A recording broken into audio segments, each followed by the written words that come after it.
Elaboration lang. Okay, so basically the president, with regard to the Middle East, we joined the international community. No? Can you just elaborate on that point na for Ito ba secession? yung statement niya? Apo, yes ma'am. Well, hindi lang yun. It is also a discussion between him and the Secretary General of the United Nations, Secretary Guterres. Pero makikita nyo that in the speech ngayon, it has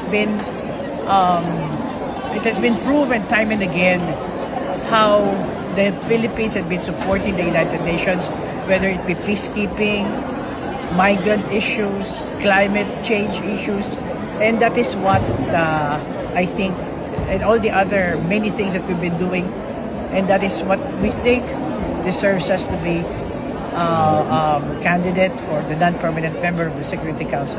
June 3 is the election. Ma'am, we can say no that the president did call for a de-escalation of hostilities in the Middle East and other conflict areas. Yes, he did that, and it also reflected in the ASEAN statement, di ba?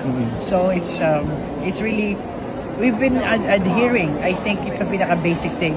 The Philippines has been adhering to the basic concepts of the United Nations, also which is adherence to international law, to self-restraint, to peaceful coexistence. These are the concepts long since 1945 we have adhered to and continue to adhere. How does China think of our campaign to be a member? May ano ba? Well, it's a family of nations, so may mga perceptions sila, but this is the UN.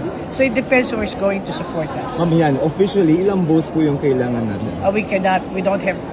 If ever we have the numbers, we cannot discuss it because Pero yung it's still part of the campaign. So 193 members, how many do we need? What's the answer? 2/3. You get to have 2/3 Of of the total of 193. Do we have the- Kailangan niya yung kung magkano. Do So we have far, a- ma'am, do we have the number? I cannot, it's evolving. So, but why we're here? Because we have to continue. Even if we have the numbers, assuming we have the numbers, we shouldn't be complacent. We have to continue, and that's why the president is here. Ma'am, China ba? Nag-object ba siya? We cannot object to election. Ayaw mo, magboboto. Gusto mo.